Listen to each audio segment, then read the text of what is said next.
एक 8 साल का बच्चा ₹1 का सिक्का मुट्ठी में लेकर एक दुकान पर जाकर पूछने लगा, क्या आपकी दुकान में ईश्वर मिलेंगे?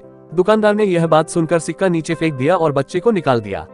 बच्चा पास की दुकान में जाकर ₹1 का सिक्का लेकर चुपचाप खड़ा रहा। ए लड़के, ₹1 में तुम क्या चाहते हो? मुझे ईश्वर चाहिए, आपकी दुकान में है क्या? दूसरे दुकानदार ने भी भगा दिया, लेकिन उस अबोध बालक ने हार नहीं मानी। एक दुकान से दूसरी दुकान, दूसरी से तीसरी, ऐसा करते करते कुल 40 दुकानों के चक्कर काटने के बाद एक बूढ़े दुकानदार के पास पहुंचा। उस बूढ़े दुकानदार ने पूछा, तुम ईश्वर को क्यों खरीदना चाहते हो? क्या करोगे ईश्वर लेकर? पहली बार एक दुकानदार के मुंह से यह प्रश्न सुनकर बच्चे के चेहरे पर आशा की किरणें लहराई। लगता है इसी दुकान पर ही ईश्वर मिलेंगे। बच्चे ने बड़े उत्साह से उत्तर दिया, इस दुनिया में माँ के अलावा मेरा और कोई नहीं है। मेरी माँ दिन भर काम करके मेरे लिए खाना लाती है। मेरी माँ अब अस्पताल में है। अगर मेरी माँ मर गई तो मुझे कौन खिलाएगा? डॉक्टर ने कहा है कि अब सिर्फ ईश्वर ही तुम्हारी माँ को बचा सकते हैं। क्या आपकी दुकान में ईश्वर मिलेंगे? हाँ, मिलेंगे। कितने पैसे हैं तुम्हारे पास? सिर्फ ₹1। कोई दिक्कत नहीं है, ₹1 में ही ईश्वर मिल सकते हैं।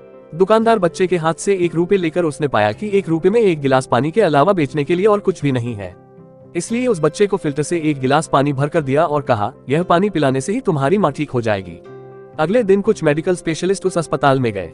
बच्चे की माँ का ऑपरेशन हुआ और बहुत जल्दी ही वह स्वस्थ हो उठी। डिस्चार्ज के कागज पर अस्पताल का बिल देखकर उस महिला के होश उड़ गए। डॉक्टर ने उन्हें आश्वासन देकर कहा, टेंशन की कोई बात नहीं है। एक वृद्ध सज्जन ने आपके सारे बिल चुका दिए हैं, साथ में एक चिट्ठी भी दी है। महिला चिट्ठी खोलकर पढ़ने लगी। उसमें लिखा था, मुझे धन्यवाद देने की कोई आवश्यकता नहीं है। आपको तो स्वयं ईश्वर ने ही बचाया है, मैं तो सिर्फ एक जरिया हूँ। यदि आप धन्यवाद देना ही चाहती हैं तो अपने अबोध बच्चे को दीजिए, जो सिर्फ ₹1 लेकर नासमझों की तरह ईश्वर को ढूंढने निकल पड़ा। उसके मन में ये दृढ़ विश्वास था कि एकमात्र ईश्वर ही आपको बचा सकते हैं। विश्वास इसी को ही कहते हैं।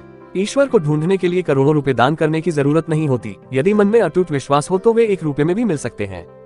वीडियो को लाइक करें, चैनल को सब्सक्राइब करें। धन्यवाद।